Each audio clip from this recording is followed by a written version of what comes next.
নমস্কার, দেখছেন সিটিভিএন। আপনাদের সঙ্গে রয়েছে আমি সুচিস্মিতা। শুরু করছি এডুকেশন অনলাইন। প্রত্যেক দিনের মতো আজও আমরা এই সময় উপস্থিত হয়ে গেছি পড়াশোনা নিয়ে, কারণ আমরা এই মুহূর্তের যে পরিস্থিতি তাতে কবে আবার আমাদের জীবন সচল হবে, আবার কবে আমরা আগের পরিস্থিতিতে ফিরে যাব, বা আগে আবার কবে আমরা নতুনভাবে নতুন করে আবারও সে স্কুলে যাওয়া শুরু করব, তা নিয়ে একটা অনিশ্চয়তা আমাদের ইতিমধ্যেই রয়েছে। কিন্তু সেই অনিশ্চয়তা থেকে আমাদের পড়াশোনা বন্ধ রাখা বা ক্লাস বন্ধ রাখা কোনোভাবেই সম্ভব নয়, এবং সেই অসম্ভবকে সম্ভব আমরা করেছি, এবং এই সম্পূর্ণভাবে করেছি এই এডুকেশন অনলাইন অনুষ্ঠানের মাধ্যমে। বহুদিন ধরে এডুকেশন অনলাইন অনুষ্ঠান চলে আসছে, এবং এর মাধ্যমে যে আপনারা কতটা উপকৃত তা প্রত্যেক মুহূর্তে আপনাদের কমেন্ট, আপনাদের সাড়া দেখে আমরা বুঝতেই পারি, এবং সেই জন্যই এই অনুষ্ঠানকে আরও সুন্দরভাবে আরও ভালো করে করার চেষ্টা আমরা প্রত্যেক মুহূর্তে করি। অন্যান্য দিনের মতো আজ আমরা পড়াশোনা শুরু করব। আজকে আমরা ক্লাস 10-এর জিওগ্রাফি অর্থাৎ ভূগোল নিয়ে পড়াশোনা করব, এবং ক্লাস 10-এর জিওগ্রাফির মধ্যে বায়ুমণ্ডল নিয়ে আজকে আমরা থাকব। এই নিয়েই আমরা পড়াশোনা করব, এবং এই বিষয়ে যে আপনাদের পড়াবে তিনি বহুবার আপনাদের সামনে এসেছেন, আবারও তাকে আমরা স্টুডিওতে এনেছি। আজকে আমাদের সঙ্গে রয়েছেন স্যার সঞ্জয় কুণ্ডু, মিত্র ইনস্টিটিউশন, মেইন। স্যার, আপনাকে স্বাগত, আরও একবার আপনাকে স্বাগত। আমরা কি সরাসরি পড়াশোনায় চলে যাব, নাকি আপনি ছাত্রদের উদ্দেশ্যে কিছু বলতে চান? প্রথমে আমি একটু বলে নিই, সেটা হচ্ছে যে সিটিভিএন চ্যানেল, এর আগেও আমি বেশ কয়েকবার এসেছি এবং একই কথা বলেছি। আবার আমি সিটিভিএন কর্তৃপক্ষকে আপনার কৃতজ্ঞতা জানাচ্ছি এই কারণে যে এই যে প্যান্ডেমিক সিচুয়েশন, এই সিচুয়েশনের সময় সিটিভিএন কর্তৃপক্ষকে ছাত্রছাত্রীদের কথা চিন্তা করে যে এই অনুষ্ঠান চালিয়ে যাচ্ছে দীর্ঘদিন ধরে, এর জন্য সিটিভিএন কর্তৃপক্ষের কাছে আমি একজন শিক্ষক হিসাবে ছাত্রছাত্রীদের কথা চিন্তা করে যথেষ্ট কৃতজ্ঞতা জানাচ্ছি। আচ্ছা, তাহলে আমরা পড়াশোনায় চলে যাই। তবে এই পড়াশোনায় যাওয়ার আগে তোমাদের একটু জানিয়ে দেবো যে দেখবে আমাদের এখান দিয়ে একটু পরেই সরাসরি নাম্বার যাবে। সেই সরাসরি নাম্বারে যদি তোমরা যোগাযোগ করতে চাও, তোমরা অনায়াসে যোগাযোগ করতে পারো। স্যার রয়েছে, তোমাদের যা যা কনফিউশন রয়েছে তোমরা তা নিয়ে আসতে পারো, ফোন করতে পারো, এবং স্যারের কাছে এই জিওগ্রাফি বায়ুমণ্ডল বিষয়ক যদি তোমাদের কোনো প্রশ্ন থাকে তোমরা অনায়াসেই সেই প্রশ্ন করতে পারো। তাহলে আমরা আজকে পড়াশোনায় চলে যাই। আচ্ছা, আজকে আমাদের প্রথম প্রশ্ন রয়েছে, ইনসোলেশন কাকে বলে? আচ্ছা, একটু বলে নিই।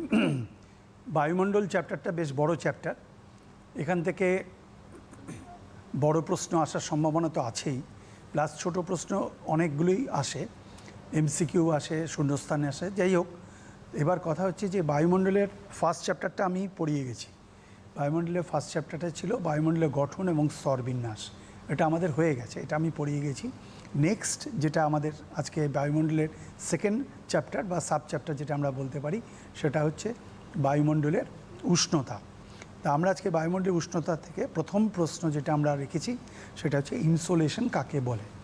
ইনসোলেশন শব্দটাকে যদি আমরা বিশ্লেষণ করি তাহলে দাঁড়ায়, ইনসোলেশন শব্দটা ইংরেজি শব্দ, বুঝতেই পারছো। ইনসোলেশন শব্দটাকে যদি আমরা বিশ্লেষণ করি তাহলে দাঁড়ায় incoming solar radiation. Incoming solar radiation, incoming মানে আগত, সোলার মানে সৌর, রেডিয়েশন মানে বিকিরণ। তার মানে বাংলায় কি দাঁড়ালো, আগত সৌর বিকিরণ কাকে বলে। কেন ইনসোলেশন শব্দটা বলেছি? কারণ ইনসোলেশন শব্দটা দিয়েই প্রশ্ন আসে, আগত সৌর বিকিরণ কথাটা খুব একটা ব্যবহার করা হয় না, সেই জন্যই ইনসোলেশন শব্দটা রাখা হয়েছে। এবার কথা হচ্ছে যে এই ইনসোলেশন শব্দের অর্থটা কি আমরা বলছি, সেটা হচ্ছে সূর্যের যে তাপ দেওয়ার ক্ষমতা, তাপ প্রদান করার ক্ষমতা, প্রতিনিয়ত যে তাপ প্রদান করার ক্ষমতা, তার 220 কোটি ভাগের 1 ভাগ মাত্র তাপ পৃথিবীতে এসে পৌঁছয়। আবার বলছি, সূর্যের যে তাপ প্রদান করার ক্ষমতা, তার 220 কোটি ভাগের 1 ভাগ মাত্র তাপ পৃথিবীতে এসে পৌঁছয়। এই 220 কোটি ভাগের 1 ভাগ তাপকেই আমরা বলছি আগত সৌর বিকিরণ বা ইনসোলেশন, বা তোমার যেটা আমরা আবার বললাম যে সূর্যের যে তাপ প্রদান ক্ষমতা, তার মাত্র 220 কোটি ভাগের 1 ভাগ তাপ, সেটাকে আমরা বলছি ইনসোলেশন বা আগত সৌর বিকিরণ, অর্থাৎ সূর্য থেকে যে তাপ পৃথিবীর দিকে আসছে সেটাকে আমরা বলছি ইনসোলেশন। আচ্ছা, তাহলে পরবর্তী প্রশ্নে আমরা চলে যাচ্ছি। আচ্ছা, আমাদের আজকের পরবর্তী প্রশ্ন রয়েছে, কার্যকরী সৌর বিকিরণ কাকে বলে? কার্যকরী সৌর বিকিরণ কাকে বলে? নেক্সট হচ্ছে কার্যকরী সৌর বিকিরণ, এটাকে আমরা বলছি এফেক্টিভ সোলার রেডিয়েশন। এই যে 220 কোটি ভাগের 1 ভাগ তাপ যেটাকে আমরা বলছি ইনসোলেশন, এই যেটা পৃথিবীর দিকে আসছে সূর্য থেকে, সেটাকে যদি আমরা 100% ধরে নিই, মানে যেটা আসছে আমার যেটা মোট, সেটাকে যদি আমি 100% ধরে নিই, এই 100% তাপও কিন্তু পুরোটা বায়ুমণ্ডল গ্রহণ করতে পারে না।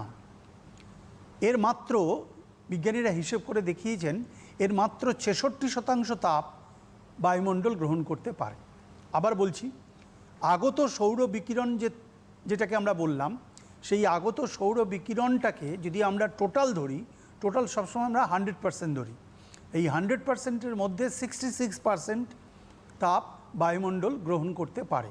তাহলে যে পরিমাণ তাপ বায়ুমণ্ডল গ্রহণ করে উত্তপ্ত হয়, অর্থাৎ বায়ুমণ্ডলের উত্তপ্ত হওয়ার কাজে লাগে, সেটাকে আমরা বলছি কার্যকরী সৌর বিকিরণ বা এফেক্টিভ সোলার রেডিয়েশন। তাহলে ইনসোলেশনটা পুরোটাই কিন্তু কার্যকরী সৌর বিকিরণ নয়, এইটা আমাদের মাথায় রাখতে হবে যে ইনসোলেশনের মাত্র 66% তাপ কার্যকরী সৌর বিকিরণ বা যেটা বায়ুমণ্ডলকে উত্তপ্ত করতে পারে।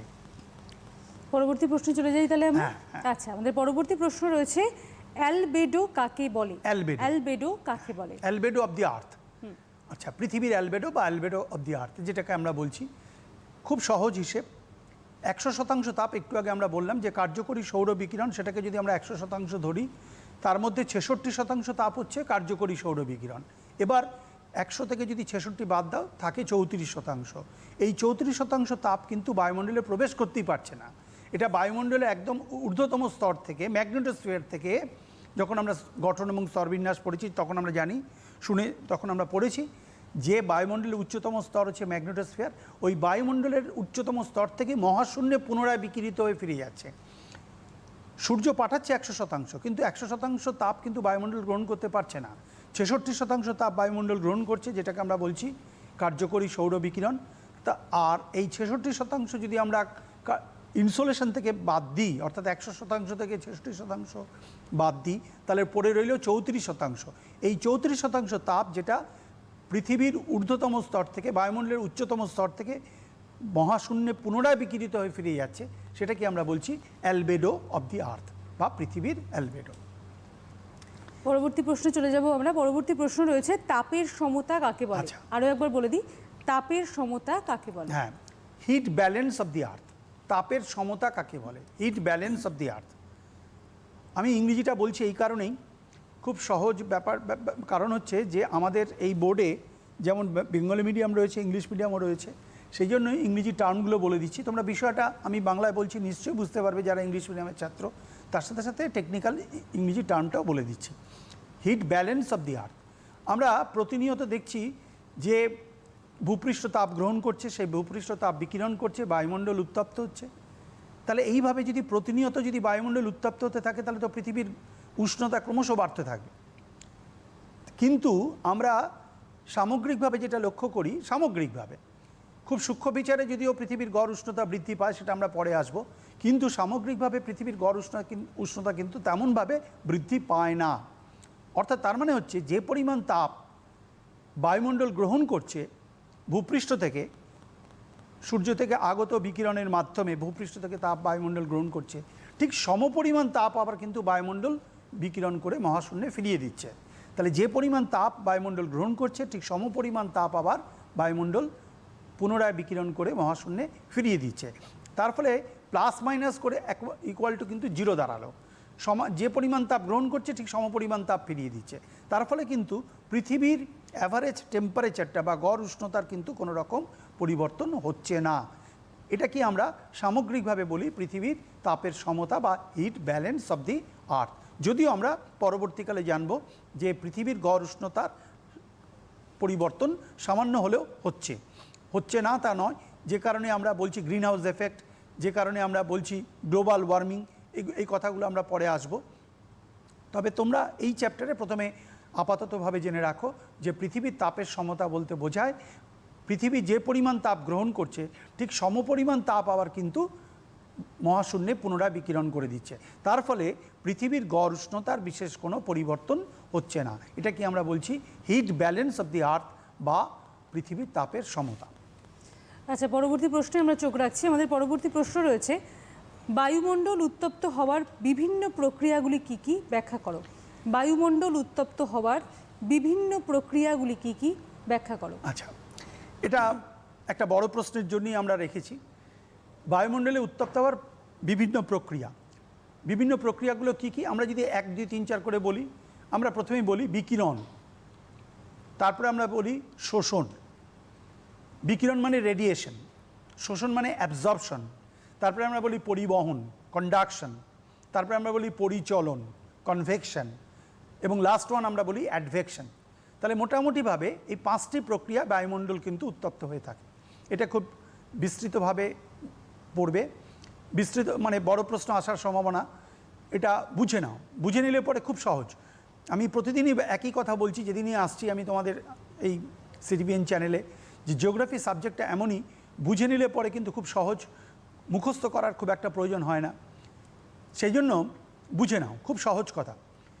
আমরা বলছি এই যে কার্যকরী সৌর বিকিরণ, যেটা প্রথমে আমরা বললাম, আগত সৌর বিকিরণের মাত্র 66% হচ্ছে কার্যকরী সৌর বিকিরণ। এবার আমাদের একটু বুঝে নিতে হবে, আমরা ফিজিক্যাল সায়েন্সে পড়ি, আলোক তরঙ্গ পড়ে এসেছি, তা সেখানে আমরা দেখেছি দীর্ঘ তরঙ্গ, ক্ষুদ্র তরঙ্গ, লং ওয়েভ, শর্ট ওয়েভ। তা এখানে সূর্য থেকে যে তাপ আসছে সেটাও কিন্তু আলোক তরঙ্গ রূপেই আসছে, এবং সেটাও কিন্তু ওই রকম ক্ষুদ্র তরঙ্গ এবং দীর্ঘ তরঙ্গের মাধ্যমে আসছে। এবার কথা হচ্ছে এই 66% তাপ যেটা কার্যকরী সৌর বিকিরণ, এটাকে আবার হিসেব করলে দেখা যায় এর 47% তাপ, 47% তাপ, সেটা কিন্তু ক্ষুদ্র তরঙ্গের মাধ্যমে আসছে। আবার বলছি, কার্যকরী সৌর বিকিরণ 66%, তার 47% আসছে ক্ষুদ্র তরঙ্গের মাধ্যমে। এবার দেখা গেছে সেটা হচ্ছে ক্ষুদ্র তরঙ্গের মাধ্যমে বিকিরিত তাপ বায়ুমণ্ডল গ্রহণ করতে অক্ষম। অর্থাৎ ক্ষুদ্র তরঙ্গের মাধ্যমে যে তাপ আসছে সেই তাপটা বায়ুমণ্ডল কিন্তু গ্রহণ করতে পারে না সরাসরি। তাহলে স্বাভাবিকভাবেই এই ক্ষুদ্র তরঙ্গের মাধ্যমে আগত 47% তাপ বায়ুমণ্ডলকে ভেদ করে সরাসরি ভূপৃষ্ঠে এসে পৌঁছয়। আবার বলছি, ক্ষুদ্র তরঙ্গের মাধ্যমে আগত 47% তাপ এটা কিন্তু সরাসরি বায়ুমণ্ডলকে ভেদ করে ভূপৃষ্ঠে এসে পৌঁছয়, ভূপৃষ্ঠ সেই তাপটা গ্রহণ করছে। এবার ভূপৃষ্ঠ সেই তাপটা আবার কিন্তু দীর্ঘ তরঙ্গের মাধ্যমে ছাড়ছে। যখন ভূপৃষ্ঠ সেই তাপটা আবার দীর্ঘ তরঙ্গের মাধ্যমে যখন বিকিরণ করছে, তখন বায়ুমণ্ডল সেই তাপটা গ্রহণ করতে পারছে, কারণ বায়ুমণ্ডলের নেচারই হচ্ছে দীর্ঘ তরঙ্গের মাধ্যমে বিকিরিত তাপ বায়ুমণ্ডল গ্রহণ করতে সক্ষম, ক্ষুদ্র তরঙ্গের মাধ্যমে বিকিরিত তাপ বায়ুমণ্ডল গ্রহণ করতে পারে না। এটা হচ্ছে বায়ুমণ্ডলের নেচার। সো দেয়ারফোর আমরা যেটা বলছি যে এই যে 47% তাপ যেটা ক্ষুদ্র তরঙ্গের মাধ্যমে আসছে, এটা সরাসরি চলে আসছে ভূপৃষ্ঠে, ভূপৃষ্ঠ সেই তাপটা গ্রহণ করছে, এবার ভূপৃষ্ঠ সেই তাপটা বিকিরণ করছে আবার দীর্ঘ তরঙ্গের মাধ্যমে, এবার বায়ুমণ্ডল সেই তাপটা গ্রহণ করে উত্তপ্ত হয়। তাহলে এখানে একটা মাধ্যম রয়েছে বায়ুমণ্ডল, তারপরে রয়েছে ভূপৃষ্ঠ, আর একদম ওপরে রয়েছে সূর্য। তাহলে সূর্য থেকে তাপ সরাসরি বায়ুমণ্ডলকে ভেদ করে চলে এলো ভূপৃষ্ঠে, ভূপৃষ্ঠ সেই তাপটা গ্রহণ করলো, ভূপৃষ্ঠ সেই তাপটা আবার দীর্ঘ তরঙ্গের মাধ্যমে ছাড়লো, বায়ুমণ্ডল গ্রহণ করে উত্তপ্ত হলো। এটা কি আমরা বলছি বিকিরণ পদ্ধতি, রেডিয়েশন প্রসেস। নেক্সট ওয়ান কি? নেক্সট ওয়ান আমরা বলছি শোষণ বা অ্যাবজর্পশন।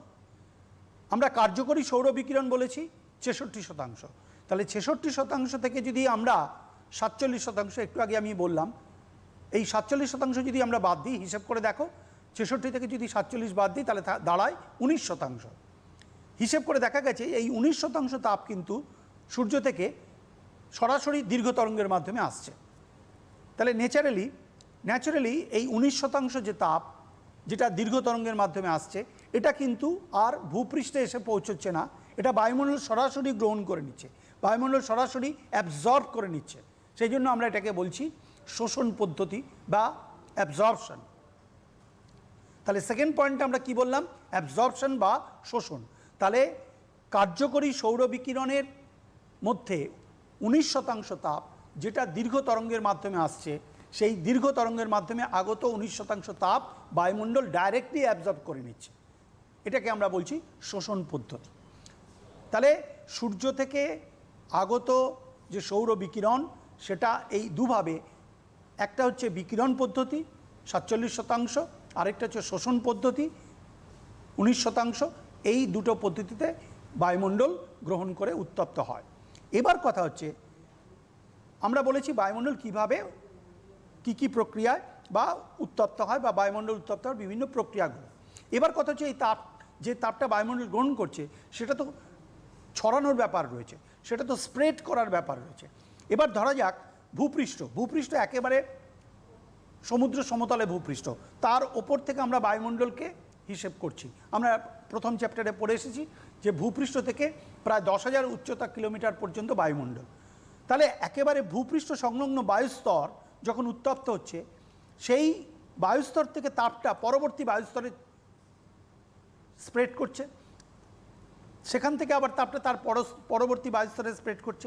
কিন্তু এক্ষেত্রে একটা জিনিস মাথায় রাখতে হবে যে এক্ষেত্রে বায়ুমণ্ডলকে যদি আমরা কতগুলো অণুপরমাণুর সমষ্টি হিসেবে ধরি, বায়ুমণ্ডলের গঠন আমরা পড়েছি যে বিভিন্ন গ্যাসীয় উপাদানে গঠিত, অর্থাৎ কতগুলো অণুপরমাণুর সমন্বয় যদি আমরা ধরি গঠিত, তাহলে সেক্ষেত্রে কিন্তু তাপটা ভূপৃষ্ঠ সংলগ্ন বায়ুস্তর থেকে তার পরবর্তী বায়ুস্তরে, তার উপর থেকে তারও পরবর্তী বায়ুস্তরে তাপটা ক্রমাগত সঞ্চালিত হচ্ছে, ক্রমাগত ছড়িয়ে পড়ছে। কিন্তু ওই বায়ুমণ্ডল গঠনকারী যে বিভিন্ন অণু বা পরমাণুগুলো, তার কিন্তু কোনো রকম স্থানান্তর বা স্থান পরিবর্তন ঘটছে না। অর্থাৎ বায়ুমণ্ডল গঠনকারী বিভিন্ন উপাদানগুলোর অণুপরমাণুর কোনো রকম স্থান পরিবর্তন না ঘটেই তাপের যে সঞ্চালন হচ্ছে, নিম্নতম বায়ুস্তর থেকে আস্তে আস্তে ওপরের দিকে তাপের যে সঞ্চালন হচ্ছে, এটাকে আমরা বলছি পরিবহন পদ্ধতি। এটাকে আমরা বলছি পরিবহন পদ্ধতি, ইংরেজিতে আমরা বলছি কন্ডাকশন প্রসেস। তোমরা পড়েছো, ছোটোবেলায় পড়েছো যে একটা লোহার দণ্ড, সেই লোহার দণ্ডের একটা প্রান্ত, সেখানে ধরো তোমার একটা কাঠের হ্যান্ডেল রয়েছে। ওই লোহার দণ্ডটাকে যদি তোমরা ওভেন বা চুল্লির মধ্যে রাখো, কিছুক্ষণ পর, বেশ কিছুক্ষণ পর, কিন্তু প্রথমে কিন্তু লোহার দণ্ডের যে প্রান্তটা ওই চুল্লির দিকে থাকবে, সেই দিকটা কিন্তু সবথেকে বেশি উত্তপ্ত হবে। কিন্তু তারপরে আস্তে আস্তে আস্তে কিন্তু তুমি কিন্তু পরে অনুভব করবে যে তোমার হাতেও কিন্তু তাপ লাগছে, তুমি হাতটাও উত্তপ্ত বোধ করছো। তার মানে ওই লোহার দণ্ডের ওই প্রান্ত থেকে তাপটা কিন্তু আস্তে আস্তে তোমার দিকে তাপটা কিন্তু সঞ্চালিত হচ্ছে। কিন্তু এক্ষেত্রে লোহার দণ্ডের আকৃতিগত কিন্তু কোনো পরিবর্তন হচ্ছে না, যেহেতু লোহার দণ্ডটা যে অণুপরমাণুগুলো দিয়ে গঠিত, তার কোনো রকম পরিবর্তন হচ্ছে না। ন্যাচারালি লোহার দণ্ডটারও আকৃতিগত পরিবর্তন হচ্ছে না। এক্ষেত্রেও ঠিক তাই, বায়ুমণ্ডলের নিম্নতম স্তর থেকে বায়ুমণ্ডলের উচ্চতম স্তরে তাপ সঞ্চালিত হচ্ছে, কিন্তু বায়ুমণ্ডলের অণুপরমাণুগুলোর কোনো স্থান পরিবর্তন হচ্ছে না বা বায়ুমণ্ডলের গঠনগত কোনো পরিবর্তন হচ্ছে না। এটা কি আমরা বলছি পরিবহন পদ্ধতি বা conduction process. The last one, next one কি? নেক্সট ওয়ান হচ্ছে আমরা বলছি পরিচলন পদ্ধতি বা কনভেকশন। কনভেকশন প্রসেস কি? খুব সহজ কথা। এখানে আমরা নিশ্চয়ই জানি, আমাদের যেটুকু কনসেপ্ট আছে সেটা হচ্ছে যে বায়ু যখনই উষ্ণ হয় হালকা হয়ে ওপরের দিকে উঠে যায়, বায়ু যখনই উষ্ণ হয় হালকা হয়ে ওপরের দিকে উঠে যায়, আবার ওপরের শীতল ভারী বায়ু নিচের দিকে নেমে আসে সেই শূন্যস্থান পূরণ করার জন্য। তাহলে এখানে একটা সাইক্লিক প্রসেস হচ্ছে, উষ্ণ বায়ু হালকা হয়ে ওপরের দিকে উঠে যাচ্ছে, আবার শীতল বায়ু ভারী হয়ে নিচের দিকে নেমে আবার উষ্ণ হয়ে ওপরের দিকে উঠে যাচ্ছে। তাহলে এইভাবে বায়ুমণ্ডলের নিম্নতম স্তর থেকে ভূপৃষ্ঠ সংলগ্ন বায়ুস্তর থেকে বায়ুমণ্ডলের ঊর্ধ্বতম স্তর পর্যন্ত তাপের একটা সঞ্চালন হচ্ছে। There is a gradual convectional process of heat. অর্থাৎ এইভাবে বায়ুমণ্ডলের নিম্নতম স্তর থেকে বা ভূপৃষ্ঠের সংলগ্ন বায়ুস্তর থেকে বায়ুমণ্ডলের ঊর্ধ্বতম স্তর পর্যন্ত বায়ুমণ্ডলের তাপের সঞ্চালন হয়। স্বাভাবিকভাবে এক্ষেত্রে কিন্তু বায়ুমণ্ডলের অণু পরমাণুগুলোর স্থান পরিবর্তন ঘটে, সেই জন্য এটাকে আমরা বলছি কনভেকশন প্রসেস বা পরিচলন প্রসেস। আর একটা লাস্ট ওয়ান যেটা আমরা বলেছি অ্যাডভেকশন প্রসেস। বায়ু যখন অনুভূমিকভাবে প্রবাহিত হয়, হরাইজেন্টালি প্রবাহিত হয়, ভূপৃষ্ঠের সাথে সমান্তরালে প্রবাহিত হয়, তখনও কিন্তু ওই বায়ু যে তাপ পরিবহন করে, সেই পরিবাহিত তাপ সে এক স্থান থেকে অন্য স্থানে সঞ্চালিত করে। এর ফলেও কিন্তু বায়ুমণ্ডলের এক স্থান থেকে অন্য স্থান উত্তপ্ত হয়ে থাকে। তাহলে এই 5টা প্রক্রিয়া আমরা বলবো যে বায়ুমণ্ডলে উত্তপ্ত হওয়ার বিভিন্ন পদ্ধতি, এগুলো আমরা ইন ডিটেল বিস্তৃতভাবে আলোচনা করলাম। আবার আমি সাম আপ করে দিই। প্রথম বলেছি আমি বিকিরণ, রেডিয়েশন। নেক্সট ওয়ান বলেছি শোষণ, অ্যাবজর্পশন। থার্ড ওয়ান বলেছি পরিবহন, কন্ডাকশন। ফোর্থ ওয়ান বলেছি আমরা পরিচলন, convection, and the last one আমি বলেছি অ্যাডভেকশন। অ্যাডভেকশনে বাংলা আমরা আর করি না, ওটাকে আমরা অ্যাডভেকশনেই বলি। আচ্ছা, আমরা পরবর্তী আলোচনায় অবশ্যই যাব, পরবর্তী প্রশ্ন রয়েছে, তবে তার আগে আমাদের আজকের প্রথম ফোন রয়েছে, একটু নিয়ে নেব। হ্যালো, কে রয়েছো? হ্যালো, আমি মহাশ্বেতা রানা বলছি পশ্চিম মেদিনীপুর থেকে, বলো। মাহমুদ বিশ্বাস উচ্চ মাধ্যমিক বিদ্যালয়। আমার আজকে প্রশ্ন হলো, ভারতের জলবায়ু নিয়ন্ত্রক হিসাবে এলনিনো ও লা নিনার প্রভাব লেখো। আরেকবার বলতে হবে। আরেকবার বলো। ভারতের জলবায়ু নিয়ন্ত্রক হিসাবে এলনিনো ও লা নিনার প্রভাব লেখো। আচ্ছা আচ্ছা, আচ্ছা, একটু শুনতে বলে থাকো নিই। তুমি। সেটা হচ্ছে যে আজকে আমরা ফিজিক্যাল জিওগ্রাফির তোমার বায়ুমণ্ডলের চ্যাপ্টারটা পড়ছি। হ্যাঁ, আর তুমি যে প্রশ্নটা করেছো সেটা হচ্ছে আমাদের তোমার অপ্রাকৃতিক ভূগোল বা যেটাকে আমরা রিজনাল জিওগ্রাফি বলি বা আঞ্চলিক ভূগোল বলি, সেখান থেকে প্রশ্ন করেছো। অতএব সেটা আলাদা চ্যাপ্টার। এই চ্যাপ্টারের সাথে ওই চ্যাপ্টারের সেইভাবে কোনো সম্পর্ক নেই। আমরা আজকে এই চ্যাপ্টার থেকে তোমাদের যা প্রশ্ন থাকবে সেইগুলো আমরা অ্যাটেন্ড করব। এটা তোমরা যখন ভারতের জলবায়ু যখন পড়বে, ভারতের রাজনৈতিক ভূগোল বা ভারতের প্রাকৃতিক ভূগোল পড়ার সময়, তখন তোমরা ওই ব্যাপারটা বুঝতে পারবে। তোমাদের আরও একবার বলে দিই, ক্লাস 10-এর বায়ুমণ্ডল নিয়ে আজকে আমরা পড়াশোনা করছি। তোমরা চেষ্টা করো যে এই বিষয়ক তোমাদের যদি কোনো রকম কোনো প্রশ্ন থাকে, স্যারকে তোমরা ফোন করে অনায়াসে তোমরা জানতে পারো। আচ্ছা, পরবর্তী প্রশ্নে আমরা চলে যাচ্ছি। আমাদের আজকে পরবর্তী প্রশ্ন রয়েছে, বায়ুমণ্ডলের উষ্ণতা কিভাবে পরিমাপ করা হয়? আরও একবার বলে দিই, বায়ুমণ্ডলের উষ্ণতা কিভাবে পরিমাপ করা হয়? আচ্ছা, বায়ুমণ্ডলের উষ্ণতা কিভাবে পরিমাপ করা হয়? উষ্ণতা পরিমাপক যন্ত্র আমরা জানি থার্মোমিটার। আমরা দৈনন্দিন আমাদের দেহের উষ্ণতা পরিমাপ করি, মানব দেহের উষ্ণতা, সেখানে আমরা থার্মোমিটার দিয়েই পরিমাপ করি। এটাকে আমরা বলছি ক্লিনিক্যাল থার্মোমিটার। কিন্তু বায়ুমণ্ডলের উষ্ণতা যখন আমরা পরিমাপ করছি, তখন একটা বিশেষ তাপমান যন্ত্র আমরা ব্যবহার করি, তাকে বলা হয় সিক্সের গরিষ্ঠ লঘিষ্ঠ তাপমান যন্ত্র। সিক্স হচ্ছেন একজন বিজ্ঞানী, তিনি এই তাপমান যন্ত্রটি আবিষ্কার করেছিলেন বলে তার নাম অনুসারে আমরা এটাকে বলছি সিক্সের ম্যাক্সিমাম অ্যান্ড মিনিমাম থার্মোমিটার, সিক্সের গরিষ্ঠ ও লঘিষ্ঠ তাপমান যন্ত্র। এই তাপমান যন্ত্র তোমাদের যেহেতু প্র্যাকটিক্যাল নেই, 11-12-এ প্র্যাকটিক্যাল আছে, সেখানে এগুলো হাতে কলমে করানো হয়। তোমরা শুধুমাত্র এটা জেনে রাখলেই হবে, যথেষ্ট, আর কিছু দরকার নেই। সেটা হচ্ছে এই তাপমান যন্ত্রে দুটো থার্মোমিটার থাকে। একটা থার্মোমিটারে হাইয়েস্ট টেম্পারেচারটা পরিমাপ করা হয়, আরেকটা টেম্পারেচারে লোয়েস্ট টেম্পারেচারটা পরিমাপ করা হয়। তাহলে এই সিক্সের গরিষ্ঠ এবং লঘিষ্ঠ যে তাপমান যন্ত্র বা ম্যাক্সিমাম মিনিমাম টেম্পারেচার থার্মোমিটার, সেই থার্মোমিটারের মাধ্যমেই আমরা বায়ুমণ্ডলের উষ্ণতা পরিমাপ করে থাকি। আচ্ছা, তাহলে কি পরবর্তী পরবর্তী প্রশ্নে যাব আমরা? আচ্ছা, আমাদের পরবর্তী প্রশ্ন রয়েছে, হ্যাঁ, উষ্ণতার প্রসর কাকে বলা হয়? উষ্ণতার প্রসর কাকে বলা হয়? আচ্ছা, রেঞ্জ অফ টেম্পারেচার, উষ্ণতার প্রসর আমরা বলছি রেঞ্জ অফ টেম্পারেচার। আমরা এই যে বললাম সিক্সের গরিষ্ঠ লঘিষ্ঠ, অর্থাৎ ম্যাক্সিমাম এবং মিনিমাম, তার মানে এই তাপমান যন্ত্রের সাহায্যে আমরা একই দিনের সর্বাধিক এবং সর্বনিম্ন তাপমাত্রা কিন্তু পরিমাপ করতে পারছি। এই যে আমাদের যে আবহাওয়া অফিস রয়েছে আমাদের ভারতবর্ষের বিভিন্ন জায়গায়, আমাদের কলকাতাতেও রয়েছে, এই আবহাওয়া অফিসে কিন্তু এই সিক্সের ম্যাক্সিমাম এবং মিনিমাম থার্মোমিটারই কিন্তু ব্যবহার করা হয় দিনের সর্বোচ্চ এবং সর্বনিম্ন তাপমাত্রা পরিমাপ করার জন্য।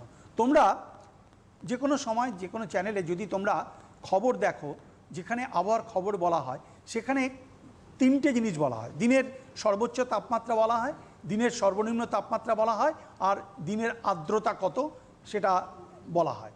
এই তিনটে জিনিস বলে, তার সাথে বৃষ্টিপাত হওয়ার সম্ভাবনা আছে কি নেই, বা বৃষ্টিপাত হলে কতটা বৃষ্টিপাত হয়েছে বা হতে পারে তার একটা পূর্বাভাস দেওয়া হয়। এইটা হচ্ছে মূল কথা।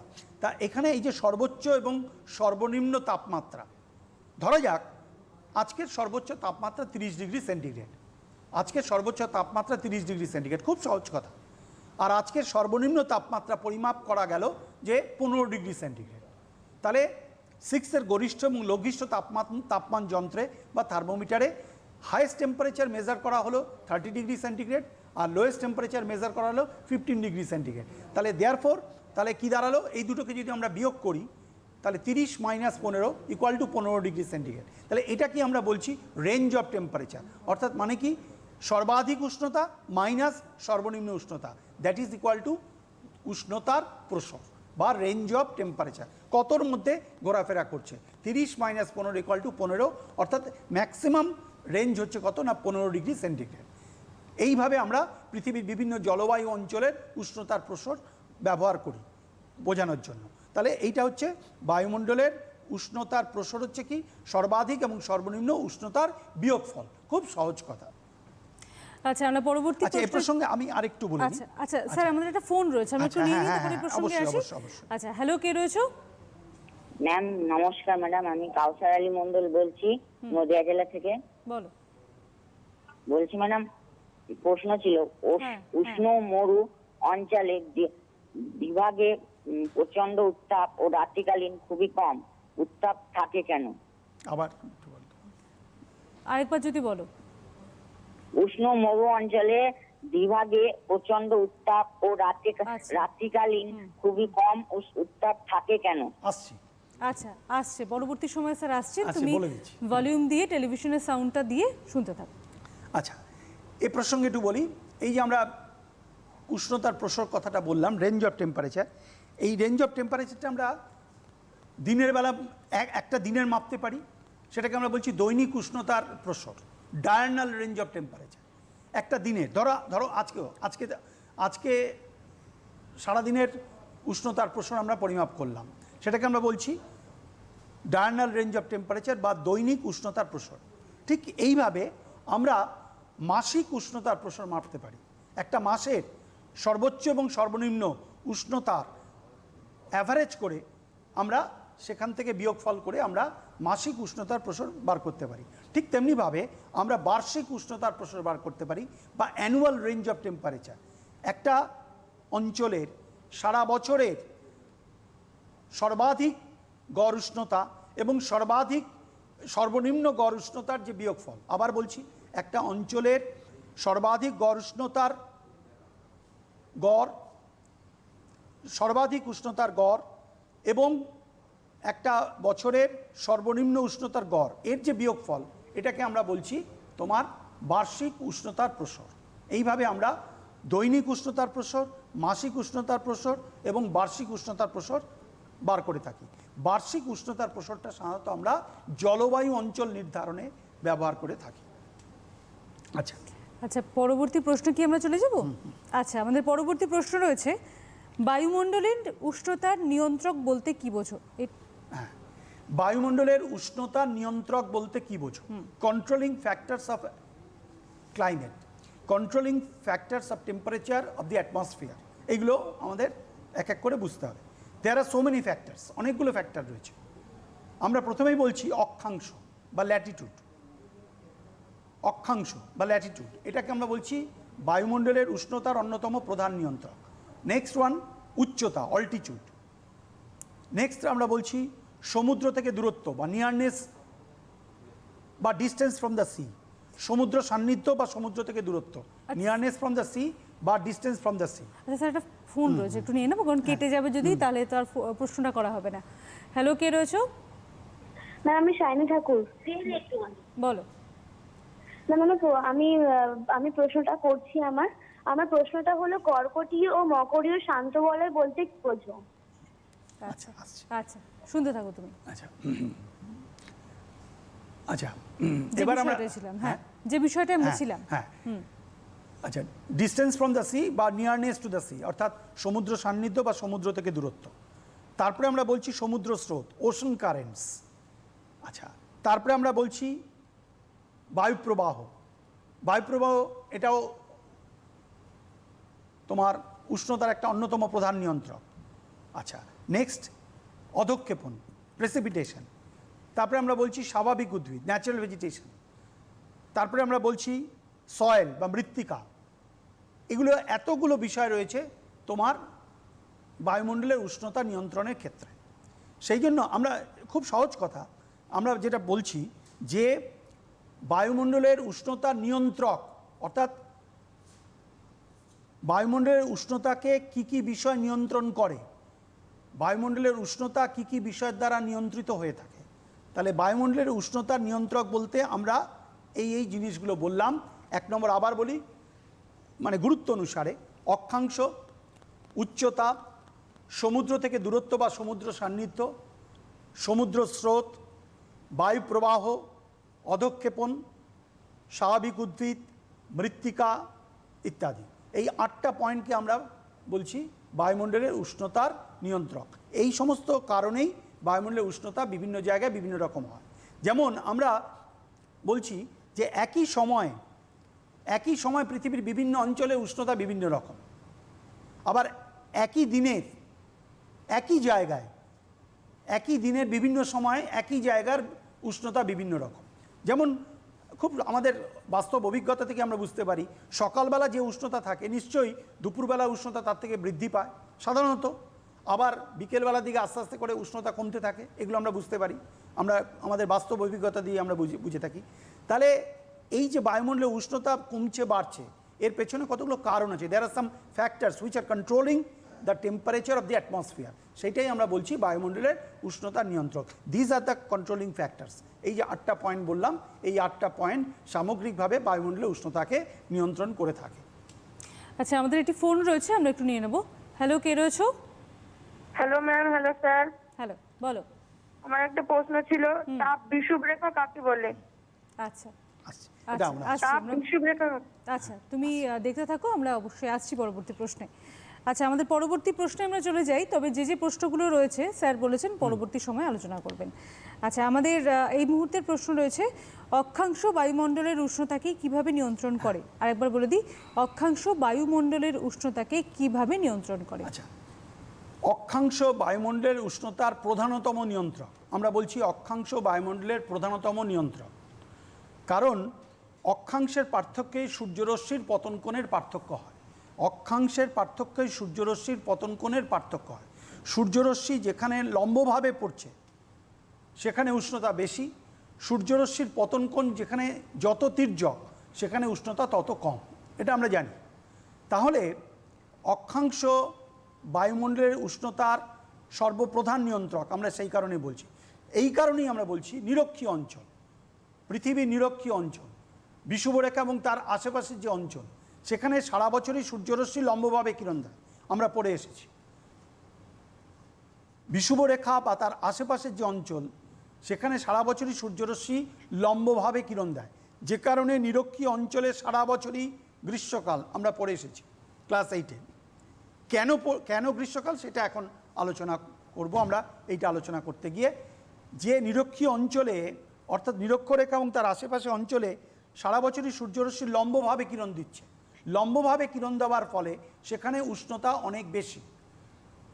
কারণ লম্বভাবে যখন কিরণ দেয় তখন সেক্ষেত্রে কি দেখা যাচ্ছে, সেক্ষেত্রে অল্প সারফেসের ওপর, ছোট সারফেসের ওপর টেম্পারেচারটা পড়ছে বা উষ্ণতাটা ছোট সারফেসের ওপর পড়ছে। কিন্তু যেখানে যত তির্যকভাবে পড়ছে সেখানে কিন্তু অনেক বেশি সারফেসকে কভার করছে। তাহলে একই পরিমাণ তাপ স্বল্প জায়গার ওপর পড়ছে, আবার একই পরিমাণ তাপ বেশি জায়গার ওপর পড়ছে। ন্যাচারালি তোমরা বুঝতে পারছো যে একই পরিমাণ তাপ যেখানে স্বল্প জায়গার ওপর পড়ছে, ছোট জায়গার ওপর পড়ছে, সেখানে উষ্ণতা বেশি, আর ওই সমপরিমাণ তাপ যখন বেশি জায়গার ওপর পড়ছে তখন সেখানে তাপমাত্রা কম। তাহলে খুব সহজ কথা আমরা যেটা বললাম যে অক্ষাংশের পার্থক্যে সূর্যরশ্মির পতন কোণের পার্থক্য হয়।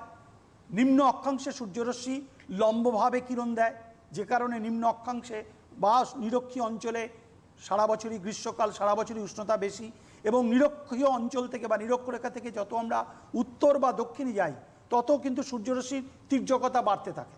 নিরক্ষীয় অঞ্চল যদি ধরা যাক এটা যে নিরক্ষরেখা, নিরক্ষরেখা সূর্যরশ্মি লম্বভাবে পড়ছে, আর নিরক্ষরেখা থেকে যত আমরা উত্তর বা দক্ষিণে যাচ্ছি তত সূর্যরশ্মির কিন্তু তির্যকতা বাড়ছে। যত তির্যক হচ্ছে, তির্যকভাবে পড়ছে, তত কিন্তু উষ্ণতা কমছে। সেই জন্যেই আমরা এরপরেই আবার আসব যে নিরক্ষীয় অঞ্চলটাকে আমরা বলছি উষ্ণমণ্ডল। তারপরেই আমরা বলছি যেখানে সূর্যরশ্মি আরেকটু তির্যকভাবে পড়ছে নিরক্ষীয় অঞ্চলের তুলনায়, সেখানে আমরা বলছি নাতিশীতোষ্ণ মণ্ডল। আবার তার উপরেই যেখানে সূর্যরশ্মি আরও তির্যকভাবে পড়ছে সেখানে আমরা বলছি হিমমণ্ডল। অর্থাৎ কি, সেখানে সূর্যরশ্মি এত তির্যকভাবে পৌঁছচ্ছে যে সেখানে উষ্ণতা খুবই কম। তাহলে অক্ষাংশের পার্থক্যে সূর্যরশ্মির পতন কোণের পার্থক্যের জন্য এইভাবে বায়ুমণ্ডলের উষ্ণতার পার্থক্য হয়। এর সাথে আমরা আরেকটা পয়েন্ট যোগ করে দিই যে দিন রাত্রির হ্রাসবৃদ্ধি। আমরা ক্লাস 9-এ পড়ে এসেছি পৃথিবীর গতি, আবর্তন গতি, পরিক্রমণ গতি পড়ে এসেছি, তোমরা সেখানে পড়েছো ডিটেল, যে পৃথিবীর পরিক্রমণ গতির জন্য বা পৃথিবীর আবর্তন গতির জন্য দিনরাত্রি হ্রাসবৃদ্ধি হয়। পৃথিবীর পরিক্রমণ গতির জন্য দিনরাত্রি হ্রাসবৃদ্ধি হয়। তাহলে উত্তরায়ণ এবং দক্ষিণায়ন পড়ে এসেছো তোমরা, জানো যে যখন উত্তর গোলার্ধে সূর্যের অবস্থানের সময়কালটা বেশি, অর্থাৎ উত্তর গোলার্ধে যখন, যেটাকে আমরা বলছি উত্তরায়ণ, নর্দার্ন সলস্টিস, উত্তরায়ণ যখন হয় তখন উত্তর গোলার্ধে সূর্যের অবস্থানকালটা কিন্তু বেড়ে যায়। তাহলে সূর্যের অবস্থানকালটা যদি বেড়ে যায় তাহলে ন্যাচারালি সেখানে তাপমাত্রা বেশি হবে। তখন আবার দক্ষিণ গোলার্ধে সূর্যের অবস্থানকাল কম, সেখানে তাপমাত্রা কম হবে। ঠিক আবার উল্টো করে দক্ষিণায়ন যখন হয়, যখন সাদার্ন সলস্টিস হয়, তখন কিন্তু দক্ষিণ গোলার্ধে সূর্যের অবস্থানকাল বেড়ে যায়, উত্তর গোলার্ধে সূর্যের অবস্থানকাল কমে যায়। ফলে ন্যাচারালি দক্ষিণ গোলার্ধে তখন উষ্ণতা বেশি, উত্তর গোলার্ধে উষ্ণতা কম। তাহলে এই দিনরাত্রির দৈর্ঘ্যের হ্রাসবৃদ্ধি, অর্থাৎ সোজা কথা হচ্ছে, আমি খুব ব্যাখ্যা করে বললাম, খুব সহজ কথা, দিন বড় রাত ছোট, তার মানে উষ্ণতা বেশি। দিন ছোট রাত বড়, তার মানে উষ্ণতা কম।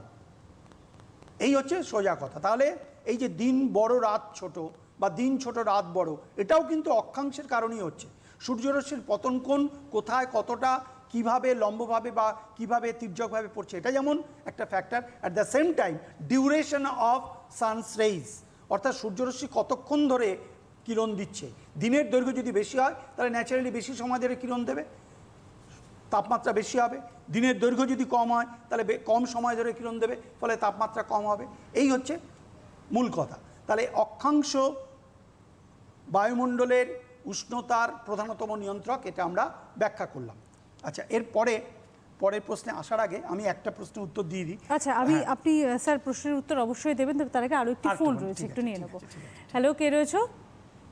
হ্যালো, আমি বলছি আমার নাম হচ্ছে শিবা রায়। আমি বলছি, আমার একটা ভূগোলের প্রশ্ন ছিল। আচ্ছা, বলো।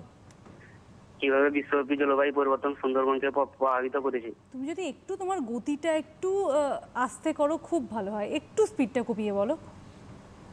কিভাবে বিশ্বব্যাপী জলবায়ু পরিবর্তন সুন্দরবনকে প্রভাবিত করেছে?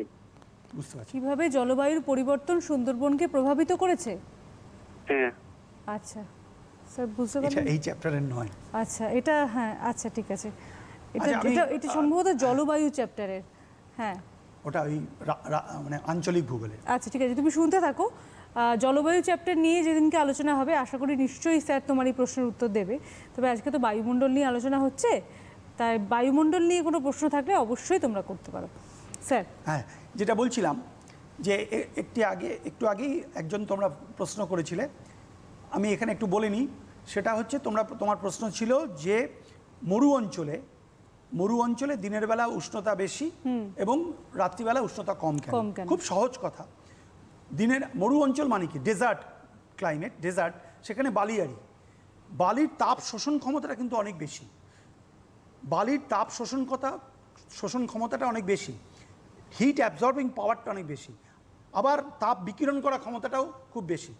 যার তাপ শোষণ করার ক্ষমতা বেশি হবে তার তাপ বিকিরণ করার ক্ষমতাও বেশি হবে। তাহলে যেখানে ডেজার্ট অঞ্চল, বালিয়ারি অঞ্চল, তাহলে বালিয়ারি অঞ্চলে কি হচ্ছে? দিনের বেলা খুব দ্রুত তাপ গ্রহণ করে খুব দ্রুত উত্তপ্ত হয়ে যাচ্ছে, ফলে দিনের বেলা টেম্পারেচারটা বেশি। আবার রাত্রিবেলা খুব দ্রুত তাপ বিকিরণ করে শীতল হয়ে যাচ্ছে। সেই কারণে মরু অঞ্চলে কী হচ্ছে? দিনের বেলা যেমন টেম্পারেচার খুব বেশি হচ্ছে, রাত্রিবেলা আবার ঠিক উল্টো, টেম্পারেচার ঠিক তেমনি কম হচ্ছে। যে কারণে দিনের বেলা এবং রাত্রিবেলা তাপের এত পার্থক্য হয় বলে, যে কারণে আমরা একটু আগেই যেটা আলোচনা করছিলাম যে মরু অঞ্চলেও কিন্তু দিন এবং রাতের, অর্থাৎ দৈনিক উষ্ণতার প্রসরটা অনেক বেশি। অর্থাৎ ডায়ার্নাল রেঞ্জ অফ টেম্পারেচার, অর্থাৎ দিনের বেলা উষ্ণতা অনেক বেশি, রাত্রিবেলা উষ্ণতা অনেক কম। অর্থাৎ যেহেতু দিনের বেলা তাপ গ্রহণ করছে অনেক দ্রুত বালিয়ারি অঞ্চল, আবার রাত্রিবেলা খুব দ্রুত তাপ বিকিরণ করে শীতল হয়ে পড়ছে, খুব দ্রুত শীতল হয়ে পড়ছে, সেই কারণে রাত্রিবেলা টেম্পারেচার অনেক কমে যাচ্ছে। এই কারণে আমরা বলছি যে তোমার মরু অঞ্চলে দিন ও রাতের উষ্ণতার পার্থক্য বেশি, যেটাকে আমরা এক কথায় বলছি দৈনিক উষ্ণতার প্রসর অনেক বেশি। আচ্ছা, পরবর্তী প্রশ্নে যাব কি? আচ্ছা, পরবর্তী প্রশ্নে তাহলে চলে গেলাম। পরবর্তী প্রশ্ন রয়েছে, উচ্চতার সঙ্গে বায়ুমণ্ডলের সম্পর্ক কি? উচ্চতার সঙ্গে বায়ুমণ্ডলের উষ্ণতার সম্পর্ক কি? হ্যাঁ, আমাদের বাস্তব অভিজ্ঞতা কি বলে? আমাদের বাস্তব অভিজ্ঞতা বলে যে উচ্চতা বাড়লে উষ্ণতা কমে। খুব সহজ কথা, তোমাদের নিজেদের অভিজ্ঞতা দিয়ে চিন্তা করো যে যখন তোমাদের মে মাসে যখন তোমাদের সামার ভ্যাকেশন পড়ে, গ্রীষ্মাবকাশ পড়ে, অর্থাৎ গ্রীষ্মের ছুটি হয়, সামার ভ্যাকেশন, তখন তোমরা অনেকেই কি করো, তোমরা পাহাড়ি অঞ্চলে বেড়াতে চলে যাও। কেন, কি কারণে? তখন কলকাতার টেম্পারেচার বা কলকাতার আশেপাশের টেম্পারেচার এতটাই বেশি থাকে যে তার থেকে একটু রিলিফ পাওয়ার জন্য আমরা কি করি, আমরা একটু হিল স্টেশনে বা শৈল শহরে বেড়াতে চলে যাই, সেখানকার টেম্পারেচার বেশি। তার মানে কি এই যে কলকাতায় যখন গ্রীষ্মকাল তখন দার্জিলিংয়ে গ্রীষ্মকাল নয়? অবশ্যই গ্রীষ্মকাল। গ্রীষ্মকালটা থ্রু আউট ওয়েস্ট বেঙ্গল সর্বত্রই গ্রীষ্মকাল, কিন্তু গ্রীষ্মকাল হলেও কলকাতায় গ্রীষ্মকালের যে টেম্পারেচার আর দার্জিলিংয়ের গ্রীষ্মকালের যে টেম্পারেচার, দুটোর মধ্যে আকাশ পাতাল তফাৎ। যখন কলকাতায় গ্রীষ্মকালীন টেম্পারেচার প্রায় 35-40-এর কাছাকাছি, তখন দার্জিলিংয়ের গড় উষ্ণতা হচ্ছে 12 থেকে 14 ডিগ্রি সেন্টিগ্রেড, যেটা আমাদের কাছে অনেক কম। আমরা যারা কলকাতা বা আশেপাশের অঞ্চলের অধিবাসী, আমাদের কাছে টেম্পারেচারটা অনেক কম, সেটা অনেক মডারেট টেম্পারেচার, যে কারণে আমরা কি করি, শৈল শহরগুলোতে বেড়াতে চলে যাই। তার মানে কি, সহজ কথা হচ্ছে যে তার মানে আমরা নিশ্চয়ই জানি দার্জিলিং হচ্ছে একটা পাহাড়ি অঞ্চল, দার্জিলিং হিমালয় পার্বত্য অঞ্চলের একটা অংশ বিশেষ। তাহলে সেই কারণে উচ্চতা বেশি বলে, সেখানকার উচ্চতা অনেক বেশি বলে সেখানকার উষ্ণতা কম। তাহলে সেটাই আমরা বলছি যে ভূপৃষ্ঠ থেকে যত উচ্চতা বাড়বে তত উষ্ণতা কমবে। ভূপৃষ্ঠ থেকে যত উচ্চতা বাড়বে তত উষ্ণতা কমবে। আমরা হিসেব করে যেটা দেখেছি, আমরা বলছি যে ভূপৃষ্ঠ থেকে প্রতি 1 কিলোমিটার উচ্চতা বৃদ্ধিতে, ভালো করে মনে রাখবে, ভূপৃষ্ঠ থেকে প্রতি 1 কিলোমিটার উচ্চতা বৃদ্ধিতে 6.4 ডিগ্রি সেন্টিগ্রেড করে উষ্ণতা হ্রাস পায়। প্রতি 1 কিলোমিটার উচ্চতা বৃদ্ধিতে 6.4 ডিগ্রি সেন্টিগ্রেড করে উষ্ণতা হ্রাস পায়, যেটাকে আমরা বলছি উষ্ণতা হ্রাসের স্বাভাবিক হার বা average lapse rate of temperature. ঠিক একইভাবে আমরা অন্য ইউনিটে বা এককে বলি যে সমুদ্রপৃষ্ঠ থেকে প্রতি 300 ফুট উচ্চতা বৃদ্ধিতে, ওটা আমরা কিলোমিটারে বললাম, এটা ফুটে বলছি, প্রতি 300 ফুট উচ্চতা বৃদ্ধিতে 1 ডিগ্রি ফারেনহাইট হারে উষ্ণতা হ্রাস পায়। তাহলে আবার বলছি, সমুদ্রপৃষ্ঠ থেকে প্রতি 1 কিলোমিটার উচ্চতা বৃদ্ধিতে 6.4 ডিগ্রি সেন্টিগ্রেড বা প্রতি 300 ফুট উচ্চতা বৃদ্ধিতে 1 ডিগ্রি ফারেনহাইট হারে উষ্ণতা হ্রাস পায়, যেটাকে আমরা বলছি উষ্ণতা হ্রাসের স্বাভাবিক হার বা average lapse rate of temperature. তার মানে হচ্ছে কি, তার মানে সমুদ্রপৃষ্ঠ থেকে যত আমরা ওপরের দিকে উঠবো, যত উচ্চতা বাড়বে, ভূপৃষ্ঠ থেকে যত উচ্চতা বাড়বে তত উষ্ণতা কমবে। এবার কথা হচ্ছে কেন? এই শুধু কমবে বা বাড়বে এটুকু বলেই তো আমাদের দায়িত্ব শেষ হয়ে যায় না, আমাদের এটা বুঝতে হবে যে কেন। আমরা কেন, তার উত্তরটা কিন্তু আমরা আগেই আলোচনা করে এসেছি, মানে যদি আমরা বুঝে পড়ে থাকি, তোমরা নিজেরাই বুঝতে পারবে যে বায়ুমণ্ডল মূলত উত্তপ্ত হয় বিকিরণ পদ্ধতিতে। আবার যদি ফিরে যাই পেছনের দিকে, যে আমরা যেটা কার্যকরী সৌর বিকিরণ বলেছিলাম 66%, তার মধ্যে 47% তাপটাই কিন্তু, বেশিরভাগ তাপটাই, সিংহভাগ তাপটাই কিন্তু বায়ুমণ্ডল গ্রহণ করছে বিকিরণ পদ্ধতিতে। সেক্ষেত্রে কি হয়েছে, ভূপৃষ্ঠ প্রথমে সেই তাপটা গ্রহণ করেছে। বিকিরণ পদ্ধতিতে বায়ুমণ্ডল কিভাবে উত্তপ্ত হয়েছে না, প্রথমে ভূপৃষ্ঠ সেই তাপটা গ্রহণ করেছে, তারপরে ভূপৃষ্ঠ সেই তাপটা আস্তে আস্তে ছাড়ছে এবং বায়ুমণ্ডল গ্রহণ করে উত্তপ্ত হচ্ছে। ন্যাচারালি ভূপৃষ্ঠ সংলগ্ন যে বায়ুস্তর, ভূপৃষ্ঠের একদম কাছের যে বায়ুস্তর, সে সব থেকে বেশি তাপ পাবে, তার উপরের স্তর আরেকটু কম তাপ পাবে, তার উপরের স্তর আরেকটু কম তাপ পাবে। এইভাবে ভূপৃষ্ঠ থেকে যত উচ্চতা বাড়বে তত বিকিরিত তাপের পরিমাণ কমবে। আবার বলছি, ভূপৃষ্ঠ থেকে উচ্চতা যত বাড়বে তত বিকিরিত তাপের পরিমাণ কমবে। সেই কারণেই ভূপৃষ্ঠ থেকে যত উচ্চতা বাড়ে তত কিন্তু বায়ুমণ্ডলের উষ্ণতা কমে। তাহলে উচ্চতা বাড়লে উষ্ণতা কমে, এর কারণটা আমরা খুব পরিষ্কার করে ব্যাখ্যা করলাম যে যেহেতু বায়ুমণ্ডল প্রধানত বিকিরণ পদ্ধতিতে উত্তপ্ত হয়, সেক্ষেত্রে ভূপৃষ্ঠ সংলগ্ন বায়ুস্তর সবথেকে বেশি উত্তপ্ত এবং যত উচ্চতা বাড়তে থাকে তত ভূপৃষ্ঠের তাপ বিকিরণের পরিমাণ হ্রাস পায়, ফলে বায়ুমণ্ডল কম উত্তপ্ত হয়। তাহলে যত উচ্চতা বাড়ছে তত বিকিরিত তাপের পরিমাণ কমছে, ফলে বায়ুমণ্ডলের উষ্ণতাও হ্রাস পাচ্ছে। এই জন্যই সমুদ্রপৃষ্ঠ থেকে উচ্চতা বৃদ্ধির সাথে সাথে বায়ুমণ্ডলের উষ্ণতা ক্রমশ কমে। সেই জন্যই আমরা বলছি যে উচ্চতা বাড়লে বায়ুর উষ্ণতা কমছে, যেটা আমরা হিসেব করে দেখালাম যে প্রতি 1000 ফুট, বা আমরা যদি ইসের কথা বলি 1 ডিগ্রি ফারেনহাইটে আসি, তাহলে প্রতি 300 ফুট উচ্চতা বৃদ্ধিতে 1 ডিগ্রি ফারেনহাইট, আর প্রতি 1 কিলোমিটার বা 1000 মিটার উচ্চতা বৃদ্ধিতে 6.4 ডিগ্রি সেন্টিগ্রেড হারে উষ্ণতা হ্রাস পায়। সেই কারণেই আমরা আবার যেটা বললাম যে কলকাতায় যখন টেম্পারেচার একই দিনে, ধরা যাক মে মাসের মাঝামাঝি, ধরা যাক 15-20 তারিখ নাগাদ, মে মাসের মাঝামাঝি কলকাতায় যখন টেম্পারেচার প্রায় 35 ডিগ্রি সেন্টিগ্রেড সর্বোচ্চ তাপমাত্রা, তখন দার্জিলিংয়ের অ্যাভারেজ টেম্পারেচার হচ্ছে খুব বেশি হলো 10 থেকে 12 ডিগ্রি সেন্টিগ্রেড। সেই জন্যই আমরা কিন্তু তখন ওই দার্জিলিং বা মুসৌরি, নৈনিতাল, ওই সমস্ত হিল স্টেশনগুলোতে বেড়াতে চলে যাই, পার্বত্য। তখন নিশ্চয়ই আমরা কেউ মানে জয়পুরে বেড়াতে যাই না, তখন আমরা নিশ্চয়ই কেউ রাজস্থানে বেড়াতে যাই না, তখন ওখানে তো টেম্পারেচার আরও বেশি হবে, কারণ ওখানে বালিয়াড়ি অঞ্চল, যেটা একটু আগে তোমরা প্রশ্ন করেছিলে তার উত্তর আমরা দিলাম, যে বালিয়াড়ি অঞ্চল হলে পরে তার তাপ গ্রহণ ক্ষমতা, তাপ শোষণ ক্ষমতা অনেক বেশি উত্তপ্ত হবে। তুমি এমনি সাধারণ মাটির ওপর দিয়ে হাঁটতে তোমার যতটা না তাপ লাগবে, তুমি যদি ওই একই পরিমাণ মানে উত্তপ্ত বালিয়ারি জায়গার ওপর দিয়ে হাঁটো, বালির ওপর দিয়ে হাঁটো, সেখানে তোমার পায়ের তলায় ছ্যাঁকা লাগবে। কার মানে কি, বালি খুব দ্রুত উত্তপ্ত হয়ে যাচ্ছে। তাহলে বালি যেমন খুব দ্রুত উত্তপ্ত হয়, ঠিক তেমনিভাবে দ্রুত শীতল হয়, যেটা একটু আগে বললাম, যে কারণে মরু অঞ্চলে দিনের বেলা যেমন উষ্ণতা বেশি, রাত্রিবেলা আবার উষ্ণতা তেমনি খুব কম। আচ্ছা আচ্ছা, আমাদের পরবর্তী ফোন রয়েছে, একটু নিয়ে নিই, তারপর আমরা আবারও পরবর্তী প্রশ্নে চলে যাব। হ্যালো, কে রয়েছো? নমস্কার ম্যাম। হ্যাঁ, নমস্কার স্যার। হ্যাঁ, আমার একটি প্রশ্ন আছে। আমি রঘুনাথগঞ্জ বয়েজ স্কুলের ছাত্র।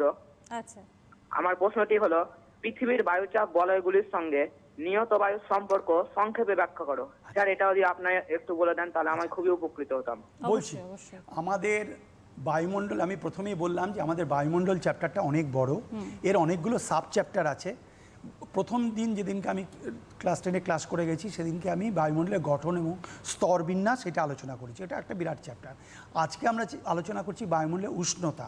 তুমি যে প্রশ্নটা করলে সেটা হচ্ছে এর পরের চ্যাপ্টার, বায়ুর চাপ বলয়। এটা আজকের আলোচ্য বিষয়ের মধ্যে পড়ছে না। এরপরে যেদিনকে আমি আসব সেদিনকে ওই চ্যাপ্টারটা আবার বিস্তৃতভাবে আলোচনা করব, সেদিনকে তুমি তোমার প্রশ্নের উত্তর পেয়ে যাবে। আজকে যদি তোমার প্রশ্নের উত্তর দিতে যাই, তাহলে এই চ্যাপ্টারের উত্তর প্রশ্নগুলো কিন্তু তোমার অসম্পূর্ণ থেকে যাবে। আচ্ছা, পরের প্রশ্নে চলে যাই তাহলে আমরা। আমাদের পরের প্রশ্ন রয়েছে, ল্যাপস রেট কথার অর্থ কি? ল্যাপস রেট কথার অর্থ, ল্যাপস রেট কথার অর্থ কি একটু আগে আমি বলে দিলাম। আমি একটু আগে বললাম average lapse rate of the temperature, অর্থাৎ ওই যে হারে উচ্চতা বৃদ্ধির সাথে সাথে উষ্ণতা কমে, যে হারে উচ্চতা বৃদ্ধির সাথে সাথে উষ্ণতা কমে।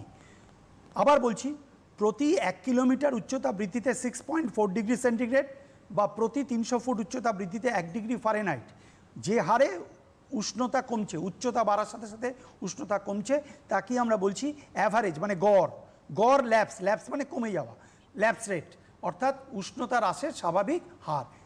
প্রতি 1000 মিটার বা 1 কিলোমিটার উচ্চতা বৃদ্ধিতে 6.4 ডিগ্রি সেন্টিগ্রেড বা প্রতি 300 ফুট উচ্চতা বৃদ্ধিতে 1 ডিগ্রি ফারেনহাইট, একেই আমরা বলছি average lapse rate of temperature, বা ল্যাপস রেট কথার অর্থ বলতে আমরা এটাকেই বলি। আচ্ছা, পরবর্তী প্রশ্নে আমরা যাব, তবে তার আগে আরও একটি ফোন রয়েছে, একটু নিয়ে নেব। হ্যালো, কে রয়েছো? হ্যালো ম্যাম, আমি পলাশ মন্ডল বলছি, রামনগর হাই স্কুল থেকে, দক্ষিণ 24 পরগনা। বলো। ম্যাম, আমার প্রশ্ন হচ্ছে যে তাপ বিষুবরেখাটা কি স্যার, যদি একটু বলে দেন। বোঝা যাচ্ছে না, তুমি আরেকবার একটু বলো। তাপ বিষুবরেখা কি? আচ্ছা আচ্ছা আচ্ছা, এই প্রশ্নটি আরেকজন করেছে, আমি আসছি, আমি এই প্রশ্নের উত্তর দিচ্ছি, একটু ধৈর্য দিয়ে শোনো, পরপর আসি, তাহলে বুঝতে সুবিধা হবে, নাহলে ওভারল্যাপিং হয়ে গেলে পরে সমস্যা হবে। আচ্ছা, পরবর্তী প্রশ্নে চলে যাই আমরা। পরবর্তী প্রশ্ন রয়েছে, বৈপরীত্য উষ্ণতা বা উষ্ণতার উৎক্রম কাকে বলে? বৈপরীত্য উষ্ণতা বা উষ্ণতার উৎক্রম কাকে বলে? আচ্ছা, যেটাকে আমরা বলছি ইনভার্সন অফ টেম্পারেচার। আমাদের এই একটু আগে আমরা যেটা আলোচনা করলাম, আমাদের স্বাভাবিক মানে অভিজ্ঞতা কি, উচ্চতা বাড়লে উষ্ণতা কমে। এতক্ষণ ধরে যেটা আলোচনা করলাম, উচ্চতা বাড়লে উষ্ণতা কমে, ভূপৃষ্ঠ থেকে যত উচ্চতা বাড়বে তত উষ্ণতা কমবে, এটাই আমাদের সাধারণ অভিজ্ঞতা। কিন্তু কখনো কখনো আমাদের অভিজ্ঞতা উল্টোটাও হয়, যে উচ্চতা বাড়ছে, উষ্ণতা কমার পরিবর্তে উষ্ণতাও বাড়ছে। তাহলে উচ্চতা বাড়ার সাথে সাথে উষ্ণতা না কমে যদি উষ্ণতা বৃদ্ধি পায়, যেটা স্বাভাবিক ঘটনার বিপরীত, তাকেই আমরা বলছি বৈপরীত্য উষ্ণতা, ইনভার্সন অফ টেম্পারেচার বা উষ্ণতার উৎক্রম। অর্থাৎ উচ্চতা বাড়লে যদি উষ্ণতা বাড়ে, যেটা স্বাভাবিক ঘটনা নয়, অস্বাভাবিক, সেটাকে আমরা বলছি বৈপরীত্য উষ্ণতা বা ইনভার্সন অফ টেম্পারেচার। এবার কথা হচ্ছে যে এটা তাহলে বুঝে নিতে হবে যে এটা কোথায় হয়, কেন হয়, কিভাবে হয়। খুব সহজ কথা, আমরা বলছি যে এটা সাধারণত শীতকালে হয় এবং পার্বত্য উপত্যকায় এই বৈপরীত্য উষ্ণতা আমরা লক্ষ্য করি, সর্বত্র না। শীতের রাতে একেবারে পর্বতের উপরিভাগের বায়ু অতিরিক্ত শীতল এবং ভারী, খুব স্বাভাবিক। শীতকাল, তারপরে আবার উচ্চতার কারণে পর্বতের উপরিভাগে টেম্পারেচার খুব কম, খুব স্বাভাবিক। তাহলে এবার এই শীতের রাতে পর্বতের উপরিভাগের এই যে অতিরিক্ত শীতল ও ভারী বায়ু, এই অতিরিক্ত শীতল ও ভারী বায়ু মাধ্যাকর্ষণ শক্তির টানে পর্বতের উপত্যকা বেয়ে, পর্বতের ঢাল বেয়ে একেবারে পর্বতের নিম্ন উপত্যকায় এসে সঞ্চিত হয়। ভালো করে চিন্তা করে দেখো যে শীতল ও ভারী বায়ু ওপর থেকে মাধ্যাকর্ষণ শক্তির টানে পর্বতের ঢাল বেয়ে একেবারে পর্বতের নিম্ন উপত্যকায় এসে সঞ্চিত হলো। তাহলে এই যে শীতল বায়ু যেটা পর্বতের নিম্ন উপত্যকায় সঞ্চিত হলো, এই শীতল বায়ুর প্রভাবে পর্বতের নিম্ন উপত্যকায় সব থেকে টেম্পারেচার কমে যাবে। কিন্তু এই শীতল ও ভারী বায়ু যেহেতু পর্বতের নিম্ন উপত্যকায় রয়েছে, পর্বতের মধ্য উপত্যকায় বা উচ্চ উপত্যকায় নেই, তাহলে স্বাভাবিকভাবেই পর্বতের নিম্ন উপত্যকার তুলনায় পর্বতের মধ্য উপত্যকায় বা পর্বতের উচ্চ উপত্যকায় সেখানে কিন্তু টেম্পারেচারটা কিন্তু বেশি হবে। কারণ অতিরিক্ত শীতল ও ভারী বায়ুর প্রভাবে পর্বতের নিম্ন উপত্যকার টেম্পারেচারটা লোয়েস্ট। অন দ্য কন্ট্রারি বা বিপরীতক্রমে আমরা বলতে পারি, কনভার্সলি আমরা বলতে পারি যে এইবার পর্বতের, তাহলে শীতের রাতে যদি আমরা দেখি, আমরা আমাদের এক্সপিরিয়েন্স দিয়ে যদি আমরা করি, তাহলে দেখা যাবে যে পর্বতের ঢাল বেয়ে যদি যত আমরা উপরের দিকে উঠবো তত আমাদের টেম্পারেচার বাড়ছে। এমনিতে নিয়ম কি যে আমরা যত নিচ থেকে উপরের দিকে উঠবো টেম্পারেচার কমবে, কিন্তু শীতের রাতে পর্বতের নিম্ন উপত্যকা থেকে একেবারে ভ্যালি রিজিয়ন থেকে যত আমরা ওপরের দিকে যদি ঢাল বেয়ে ওপরের দিকে উঠতে থাকি তাহলে আমাদের টেম্পারেচার বাড়বে, যেটা স্বাভাবিক ঘটনার বিপরীত। স্বাভাবিক ঘটনা হচ্ছে উচ্চতা বাড়লে উষ্ণতা কমে। এখানে পর্বতের নিম্ন উপত্যকা থেকে ওপরের দিকে উঠছি, তার মানে উচ্চতা বাড়ছে। উচ্চতা বাড়লে উষ্ণতা কমার কথা, কিন্তু এখানে উচ্চতাও বাড়ার সাথে সাথে উষ্ণতাও বেড়ে যাচ্ছে। যেহেতু এটা স্বাভাবিক ঘটনার বিপরীত, সেই জন্য আমরা এটাকে বলছি বৈপরীত্য উষ্ণতা বা উষ্ণতার উৎক্রম। আচ্ছা, আরেকটি ফোন রয়েছে, আমরা একটু নিয়ে নেব। হ্যালো, কে রয়েছো? হ্যালো, হ্যালো, হ্যাঁ বলো। হ্যালো, হ্যাঁ বলো বলো। ঝাড়গ্রাম জেলা থেকে শ্রীকান্ত মাহাতো বলছি। কোথা থেকে বলছো? ঝাড়গ্রাম থেকে? না, তোমার কথা বোধহয় বোঝা যাচ্ছে না একেবারেই। আচ্ছা, আরও একটি ফোন রয়েছে, আমরা একটু নিয়ে নেব। হ্যালো, কে রয়েছো? আমি বর্ণালী রবি দাস বলছি। বলো, কোথা থেকে বলছো? আমি মালদা থেকে বর্ণালী রবি দাস বলছি। বলো। প্রশ্নটি হলো, উত্তর গোলার্ধে দক্ষিণমুখী ঢাল অধিক উত্তাপ গ্রহণ করে কেন? স্যার বুঝতে পেরেছেন? আচ্ছা, তুমি সাউন্ড দিয়ে শুনতে থাকো। আচ্ছা, আমরা এই 13 নম্বর প্রশ্নটা আমি 12 নম্বরে বলে দিলাম। আচ্ছা, হ্যাঁ, ঠিক আছে, তাহলে আমি এই প্রশ্নটা উত্তরটাকে ঠিক দিয়ে আছে, দিই। ঠিক আছে, ঠিক আচ্ছা, আছে। তুমি যে প্রশ্নটা করলে যে উত্তর গোলার্ধে দক্ষিণমুখী ঢাল অধিক উষ্ণ কেন, চিন্তা করে দেখো, খুব সহজ কথা। উত্তর গোলার্ধে দক্ষিণমুখী ঢাল মানে হচ্ছে সেই দক্ষিণমুখী ঢালটা হচ্ছে নিরক্ষরেখার দিকে। উত্তর গোলার্ধের দক্ষিণমুখী ঢাল যেটা, সেটা হবে নিরক্ষরেখার দিকে। আমরা প্রথমেই পড়ে এসেছি বা প্রথমেই আমরা আলোচনা করলাম যে বায়ুমণ্ডলের উষ্ণতার সবথেকে প্রধান নিয়ন্ত্রক হচ্ছে অক্ষাংশ, এবং আমরা এটাও আলোচনা করেছি যে অক্ষাংশের কারণে নিরক্ষীয় অঞ্চলে সূর্যরশ্মি সারা বছরই লম্বভাবে কিরণ দেয়। তাহলে স্বাভাবিকভাবেই আমরা এখানে বলতে পারি যে উত্তর গোলার্ধে দক্ষিণমুখী ঢাল, যে দক্ষিণমুখী ঢাল নিরক্ষীয় অঞ্চলের দিকে বা নিরক্ষরেখামুখী, তাহলে স্বাভাবিকভাবেই সেখানে সূর্যরশ্মির লম্বভাবে আপতিত রশ্মির জন্য বা সূর্যরশ্মি লম্বভাবে কিরণ দেওয়ার জন্য সেখানে উষ্ণতা বেশি হচ্ছে। কিন্তু ওই উত্তর গোলার্ধে যেটা দক্ষিণমুখী ঢাল, আমি তোমার এই প্রশ্নটারও উত্তর দিয়ে দিচ্ছি। উত্তর গোলার্ধে দক্ষিণমুখী ঢাল যেটা হচ্ছে মেরু অঞ্চলের দিকে, যেটা হচ্ছে পোল রিজিয়নের দিকে, উত্তর মেরুর দিকে, তাহলে সেখানে সূর্যরশ্মি কী হচ্ছে, তির্যকভাবে পড়ছে। সূর্যরশ্মি যদি তির্যকভাবে পড়ে তাহলে স্বাভাবিকভাবেই সেখানে উষ্ণতা কম হবে। সেই জন্যই আমরা বলছি উত্তর গোলার্ধে দক্ষিণমুখী ঢাল উত্তরমুখী ঢালের তুলনায় উষ্ণতা বেশি। আবার ঠিক উল্টোটা, এর সাথে এটাও জেনে রাখো, দক্ষিণ গোলার্ধে আবার ঠিক উল্টোটা হচ্ছে, দক্ষিণ গোলার্ধে আবার উত্তরমুখী ঢাল বেশি উষ্ণ হচ্ছে দক্ষিণমুখী ঢালের তুলনায়। উত্তরমুখী ঢালের তুলনায় দক্ষিণমুখী ঢালের উষ্ণতা কিন্তু সেখানে আবার কম হচ্ছে, এইটা মাথায় রাখতে হবে। তাহলে ভূমির ঢাল এটাও উষ্ণতার একটা অন্যতম নিয়ন্ত্রক। আবার বলছি, উত্তর গোলার্ধে উত্তরমুখী ঢাল সেটা হচ্ছে মেরু অঞ্চলের দিকে, ফলে সেখানে সূর্যরশ্মি তির্যকভাবে কিরণ দিচ্ছে, ফলে সেখানে উষ্ণতা কম। কিন্তু উত্তর গোলার্ধের যে দক্ষিণমুখী ঢাল যেটা নিরক্ষরেখার দিকে, সেখানে সূর্যরশ্মি লম্বভাবে কিরণ দিচ্ছে, তার ফলে সেখানে উষ্ণতা বেশি। আচ্ছা, পরবর্তী প্রশ্ন কি আমরা তাহলে চলে যাব? আচ্ছা, পরবর্তী আমাদের প্রশ্ন রয়েছে, সমুদ্র সান্নিধ্যে কিভাবে বায়ুমণ্ডলের উষ্ণতাকে নিয়ন্ত্রণ করে? সমুদ্র সান্নিধ্য কিভাবে বায়ুমণ্ডলের উষ্ণতাকে নিয়ন্ত্রণ করে? আমরা উষ্ণতা নিয়ন্ত্রকগুলো পড়ার সময় এটাও বললাম যে সমুদ্র থেকে দূরত্ব বা সমুদ্র সান্নিধ্য, নিয়ারনেস টু দ্য সি বা ডিস্টেন্স ফ্রম দ্য সি। আচ্ছা, একটা জিনিস ভালো করে একটু নিজেদের অভিজ্ঞতা দিয়ে চিন্তা করো। এই যে সমুদ্র উপকূলবর্তী অঞ্চলগুলো, যেমন ধরো আমাদের পশ্চিমবঙ্গে দীঘা, মন্দারমণি ইত্যাদি, বা আমাদের কাছাকাছি উড়িষ্যার উপকূলে পুরী, এই অঞ্চলগুলো কিন্তু, এই সমুদ্র উপকূলবর্তী অঞ্চলগুলো কিন্তু গ্রীষ্মকাল শীতকাল যাই হোক না কেন সবসময় কিন্তু এখানে পর্যটকরা বেড়াতে যান। এই অঞ্চলগুলো, সমুদ্র উপকূলবর্তী অঞ্চলগুলো, এখানে কিন্তু সারা বছরই তোমার পর্যটকরা বেড়াতে যান, যার জন্য এখানে পর্যটন শিল্প খুব উন্নত। এখানে গ্রীষ্মকাল শীতকাল বলে আলাদা করে কিছু নেই যে গ্রীষ্মকালে এখানে বেড়াতে যাওয়া যাবে না, শীতকালে যাওয়া যাবে, বা শীতকালে যাওয়া যাবে না, গ্রীষ্মকালে যাওয়া যাবে।